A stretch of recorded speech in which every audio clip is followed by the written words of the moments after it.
Hello everyone, लेखनी series में आपका स्वागत है। मेंस का एग्ज़ाम निकट आ रहा है और ऐसे में हमें हमेशा एक डाउट रहता है कि क्या हम अच्छे से आंसर लिख पा रहे हैं।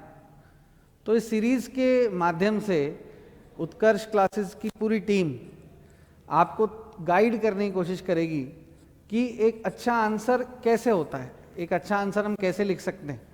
यहाँ पर हम खुद आपके साथ आंसर लिखेंगे, है ना, और पुराने जो सवाल आ चुके हैं उनको उठाएंगे और उनके आंसर लिखने की हम कोशिश करेंगे।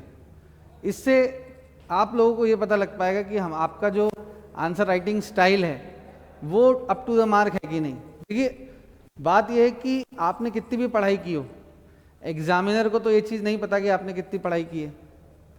तो आपकी सारी पढ़ाई आपके आंसर के थ्रू ही एग्जामिनर तक पहुंचेगी, है ना। और अगर आपने कितनी भी पढ़ाई की हो, अगर आप उसको ढंग से प्रेजेंट नहीं कर पाए, कंसाइज तरीके से, क्रिस्प तरीके से, तो वो सारी पढ़ाई बेकार हो जाएगी, आपको नंबर नहीं मिलेंगे।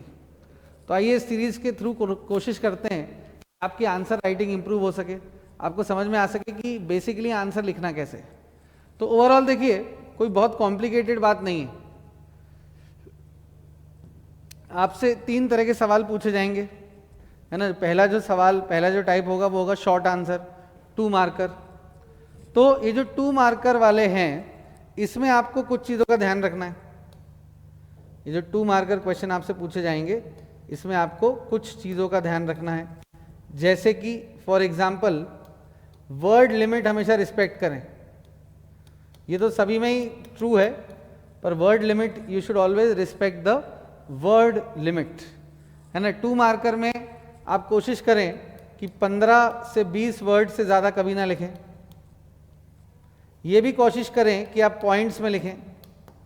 अगर क्वेश्चन फैक्चुअल है तो, अगर आपको पॉइंट्स या 2 या 3 फैक्ट्स पता हैं उसके बारे में, तो फिर आप ज़रूर इसको पॉइंट्स में लिखें। अगर कोई डेफिनेशन आपसे पूछी गई है तो आप 1 लाइनर भी लिख सकते हैं। तो जैसे आप क्वेश्चन देखें, आपके दिमाग में कैटेगरी बन जानी चाहिए कि ये पॉइंट्स वाला 2 मार्कर है या फिर ये 1 लाइनर टाइप का 2 मार्कर है। आई बात समझ में? तो इसमें आपको कभी भी शक नहीं होना चाहिए, इसमें कभी कोई दिक्कत नहीं होनी चाहिए, है ना। ऑब्वियसली आपको फैक्ट्स याद होंगे आपकी पढ़ाई के बाद, तभी आगे की चर्चा करने में मतलब है। तो ये तो हम अज्यूम कर रहे हैं कि आपने अच्छे से पढ़ लिया है, आपको फैक्ट्स याद हैं, आपने रिवाइज भी उसको अच्छे से कर लिया है। क्लियर? और टाइम का हमेशा ध्यान रखें। अगर कोई 2 मार्कर आपको समझ में नहीं आ रहा है तो आगे बढ़े, है ना। तो time period is very important. आपको पेपर पूरा करना है, पेपर में कुछ भी छोड़ना नहीं है। बहुत सारे लोगों का सिलेक्शन इसलिए रुकता है क्योंकि उन्हें आते हुए भी उनका क्वेश्चन छूटा, क्योंकि वो टाइम को मैनेज नहीं कर पाए। तो टाइम मैनेजमेंट बहुत ज़रूरी है। क्लियर? चलिए भी, तो अब जैसे फॉर एग्जाम्पल 2020 में एक क्वेश्चन आया था, स्रोत सूत्र।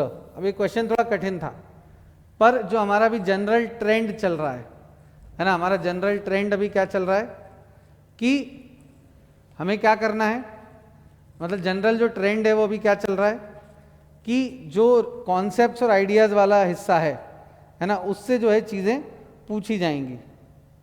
आई बात समझ में? तो उसी का क्वेश्चन आया, स्रोत सूत्र। अब जिसको ये पता था बहुत अच्छी बात है, 2020 में क्वेश्चन आया था। तो अब देखो, क्या ये 1 लाइनर है या फैक्चुअल है? तो जहां तक है ये 1 लाइनर है ना। क्या है ये स्रोत सूत्र?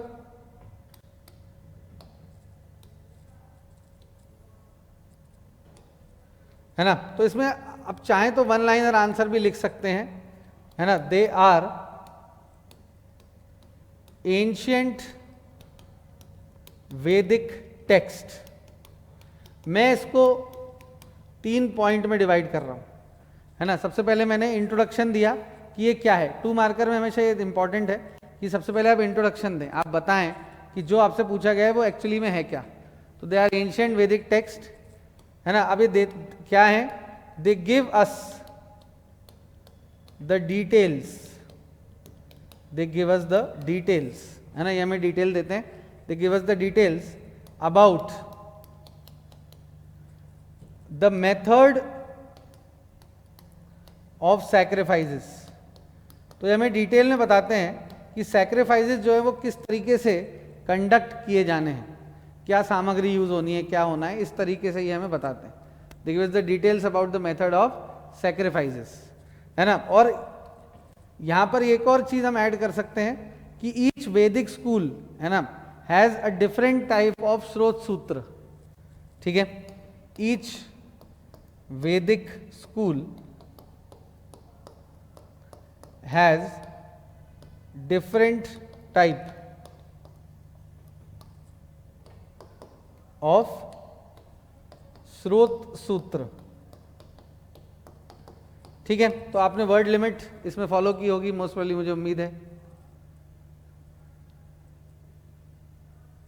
चलो फिर भी एक दो वर्ड ऊपर हुए, पर ठीक है, इतना चलता है ना। तो ऐसे हमें जनरली कोशिश करनी है कि हम 3 पॉइंट में इसको डिवाइड कर दें, ठीक है। एक कठिन क्वेश्चन था, बहुत ज़्यादा डिटेल्स की उम्मीद जो है वो मैं नहीं करूंगा कि किसी के पास होगी।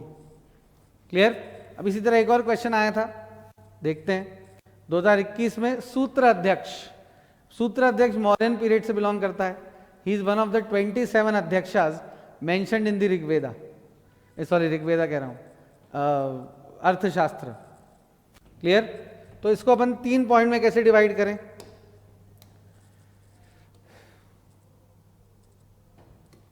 तो सबसे पहले अपन इसका इंट्रोडक्शन दें, है ना। He was one of the 27 adhyakshas of the Mauryan period, ठीक है। फिर mentioned in the अर्थशास्त्र, mentioned in the अर्थशास्त्र। क्लियर। इसको अर्थशास्त्र में जो है वो मेंशन किया गया है। फिर उसके बाद अपन इसका फंक्शन बताएंगे, है ना। He was the head of the textile department. जो टेक्सटाइल डिपार्टमेंट होता था, जहां कपड़े बनते थे, ये उसका हेड होता था। तो he was the head of the textile department, ठीक है। तो ये 3 पॉइंट हो गए। तो इस ऐसे सिंपल तरीके से हमें जो है वो 2 मार्कर्स को अप्रोच करना है। सबसे पहले इंट्रोड्यूस करना है जो हमसे पूछा गया है। आई बात समझ में? चलिए, अब एक और डिफिकल्ट सवाल पूछा गया, कब? 2023 में नैस्तिक, है ना। अब कई लोगों ने इसको नास्तिक ना समझ लिया हो, पर ये नास्तिक जो है बिल्कुल भी नहीं है ना। ये हिंदुइज्म से रिलेटेड एक फिलॉसफी है या एक आइडिया है, जो कि लोगों को बोलता है कि हमें मॉरल और एथिकल तरीके से जीवन जीना चाहिए। तो चाहे तो अपन इसको 1 लाइनर भी लिख सकते हैं, तो इसको 1 लाइनर लिखने की कोशिश करते हैं, ठीक। It is a concept related to Hindu philosophy which emphasizes moral and ethical conduct and is related to concept of धर्म, ठीक है। तो ये अपन ने दोनों एग्जाम्पल देखे कि कैसे अपन 1 लाइनर आंसर लिख सकते हैं और कैसे हम 3 पॉइंट में भी आंसर लिख सकते हैं। Everything depending on the type of question which is asked. आई बात समझ में? चलिए, ये तो हो गए 2 मार्कर के एग्जाम्पल। अब 5 मार्कर पे चलते हैं।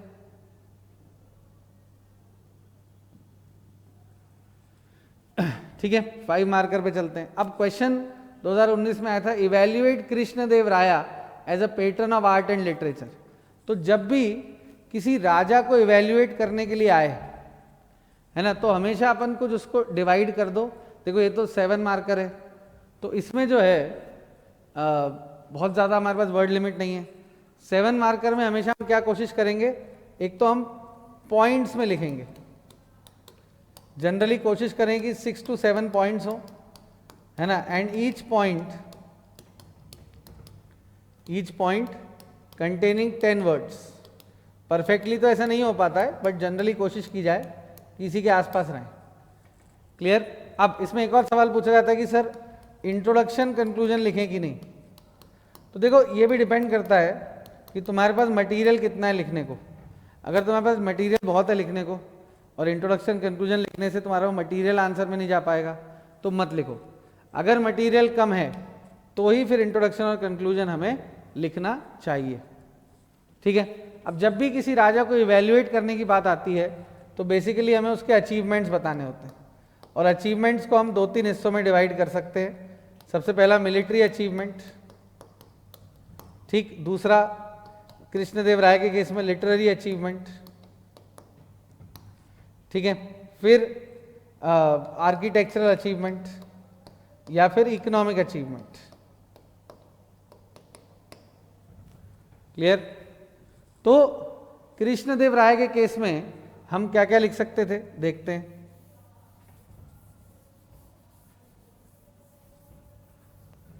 है ना?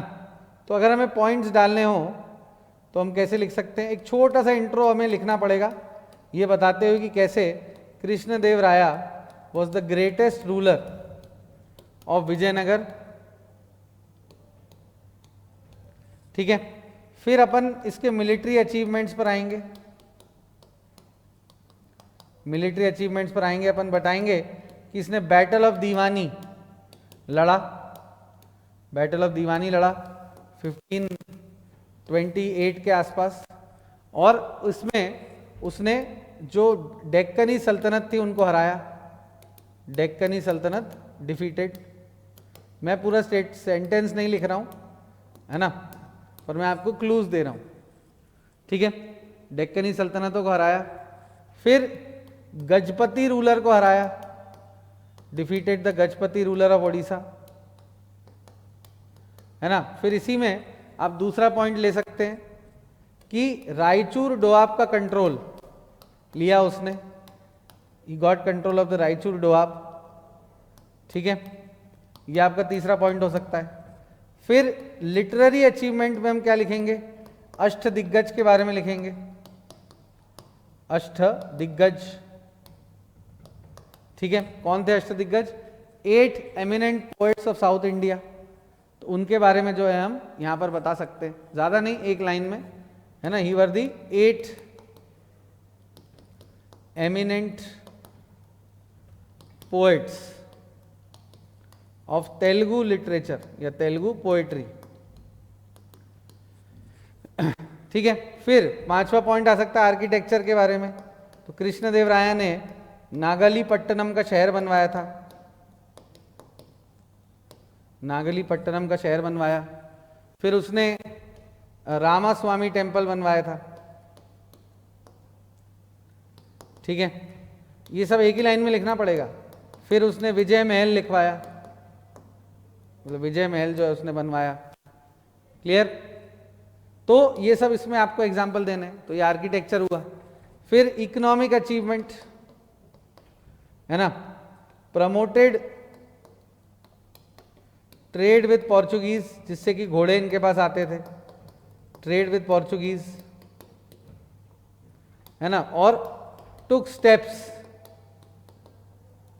To increase agriculture, took steps to increase agriculture. अब इतने में आपके 60 to 70 वर्ड्स खत्म हो जाएंगे, है ना।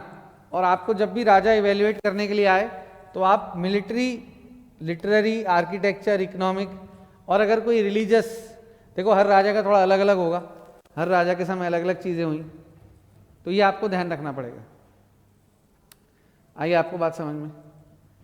चलिए, अब 2022 में एक क्वेश्चन आया था, अगेन 7 मार्क में, एक्सप्लेन द वर्ड सूफी। अब ये क्यों पूछा ऐसा क्वेश्चन? क्योंकि सूफी वर्ड का एग्जैक्ट मीनिंग क्या है ये थोड़ा सा डिबेटेबल है। तो यहां पर आप सबसे पहले यही लिखेंगे भाई कि the exact meaning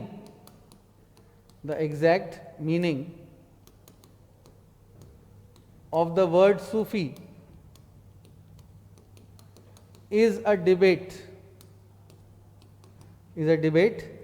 among historians. ठीक है, हिस्टोरियंस के बीच में अभी भी ये क्या है, डिबेट, कि इसका एग्जैक्ट मीनिंग जो है वो क्या है. अब अलग अलग इसके वो क्या है, तो 3 अलग अलग इंटरप्रिटेशन है, वही आपको इस आंसर में लिखना है. बेसिकली ये पहला पॉइंट क्या है, इंट्रोडक्शन है ना. तो according to some historians the word Sufi comes from suf, मतलब कि wool, and saints wearing woollen coats came to be known as Sufi. तो एक इंटरप्रिटेशन इसका ये है, एक आपको ये लिखना है. ठीक है, दूसरी चीज क्या है, सूफी वर्ड कहां से आता है, सफा से, मतलब प्योर, है ना. तो यहां पर अगेन वही चीज लिखनी है. According to some Sufi comes from safa, which means pure, and saints who lived a pure life came to be known as Sufis. तीसरा इंटरप्रिटेशन इसका क्या है कि सूफी वर्ड आता है सफ से, जो कि एक प्लेटफॉर्म था प्रॉफेट मोहम्मद के मॉस्क के बाहर, जहां पर जो लोग बैठते थे वो बन गए सूफी, है ना. And lastly some believe that Saf was a platform in front of the mosque of the Prophet Muhammad.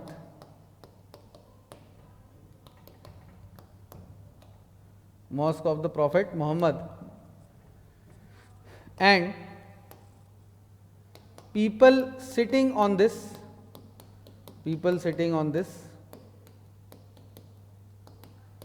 came to be known as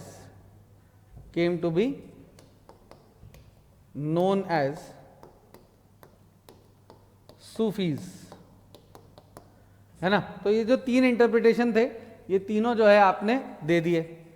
अब वर्ड लिमिट अगर रीच नहीं हुई हो तो फिर आप एक कंक्लूजन में लिख सकते हैं. अगर हो गई हो, जो कि मेरे हिसाब से हो गई होगी अब, तो अब इसको यहां पर भी छोड़ सकते हैं. आपने तीनों इंटरप्रिटेशन जो है बता दिए, आपका आंसर जो है क्या हो चुका है, पूरी तरह कंप्लीट. ठीक, आंसर इज टोटली कंप्लीट. चलिए, तो इस तरीके से पॉइंट बाय पॉइंट. अब इसमें तो 4 ही पॉइंट आए, पर कोई बात नहीं, हमारे पास बातें ही बोलने को 4 थी. जबरदस्ती 6 पॉइंट लिखने की जरूरत नहीं है ना. जितना लॉजिकल है आंसर उतना ही लिखना है. क्लियर. चलिए, अब बात करते हैं लॉन्ग आंसर टाइप की, है ना, मेनली 10 मार्कर की. तो 10 मार्कर में देखिए, इंट्रोडक्शन और लास्ट में कंक्लूजन कंपलसरी है, और बीच में आप 2 तरीके से आंसर कर सकते हैं. एक है पॉइंट वाला आंसर, जो आप 7, 8, 9 जितने भी पॉइंट है उतने आ रहे हैं. दूसरा है हेडिंग बेस्ड. अगर आपसे 2-3 अलग अलग एस्पेक्ट पूछे गए हैं तो फिर आप हेडिंग बेस्ड आंसर भी लिख सकते हैं. आई बात समझ में. तो ये 2 तरीके हैं इसको आंसर को लिखने के. अब ये जो क्वेश्चन पूछा गया है ना, the cancer of south distracted Aurangzeb, discuss the south policy of Aurangzeb in the light of the statement. तो अब आपको क्या करना है, सबसे पहले तो एक इंट्रोडक्शन लिखना है, जिसमें आप बताएंगे क्या कि इस स्टेटमेंट का मतलब क्या है ना. आप लिखेंगे कि many historians believe that Aurangzeb's obsession to conquer the Deccan region resulted in the downfall of the Mughal Empire and therefore it is also known as the Deccan ulcer, है ना। तो आप ये टर्म जरूर इस आंसर में use करें, Deccan ulcer.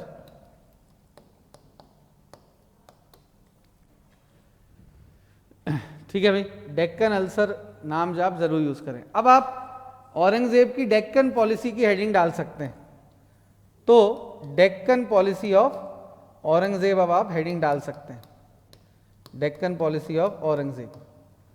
तो देखो औरंगजेब की डेक्कन पॉलिसी कैसी थी, इंपीरियलिस्ट, है ना। वो इसको पूरी तरह कॉन्कर करना चाहता था, कॉन्क्वेस्ट, और इस वजह से उसने बीजापुर और गोलकोंडा को कॉन्कर किया 1686 और 1687 में। पर औरंगजेब का सबसे बड़ा फेलियर क्या था, failure to understand the Maratha challenge. वो मराठा चैलेंज को कभी नहीं समझ पाया, वो नहीं समझ पाया कि मराठास के साथ जो है वो किस तरीके से डील करना है ना, मराठास के साथ किस तरीके से डील करना है, ये वो समझ ही नहीं पाया। आई बात समझ में। और ये बहुत बड़ा रीजन था कि क्यों उसका डाउनफॉल जो है वो हुआ।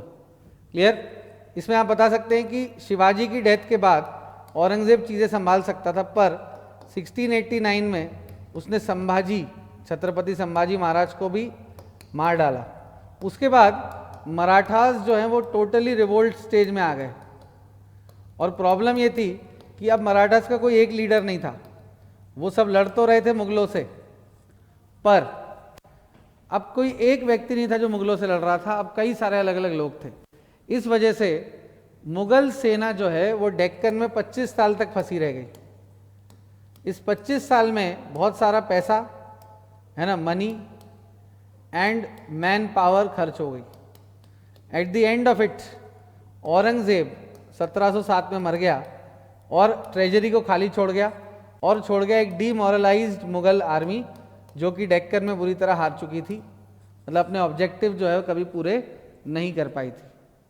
और जब औरंगजेब के बाद उसके सक्सेसर्स आए तो उन्हें क्या मिला, उन्हें मिली एक खाली ट्रेजरी और पूरा एडमिनिस्ट्रेटिव डिस्टर्बेंस, क्योंकि 25 साल जब औरंगजेब डेक्कन में रहा तो पूरा जो है दिल्ली सल्तनत का मुगल एम्पायर का एडमिनिस्ट्रेशन था वो पूरी तरह डिक्लाइन हो गया। ठीक है, तो ये सारी चीजें अपने को लिखनी है और कंक्लूजन में लिखना है, thus we can say that the Deccan policy of Aurangzeb was the one of the major reasons for the decline of the Mughal empire। तो इस तरीके से लंबी कहानी जो अपने को लिखनी होती है। अब इसमें पॉइंट वाली कहानी आप चाहे तो लिख सकते हैं, है ना, नहीं तो आप पैराग्राफ में भी अगर लिखते हैं साफ साफ तो आपको कोई ज़्यादा दिक्कत नहीं होगी। देखिए सब कुछ डिपेंड करता है कि क्वेश्चन क्या पूछा गया है। Everything depends on the question कि what is exactly the question which has been asked. चलिए तो हम फिर से मिलेंगे जल्दी, है ना, पार्ट 2 में और भी क्वेश्चन जो है डिस्कस करेंगे। अभी के लिए इतना ही, थैंक यू।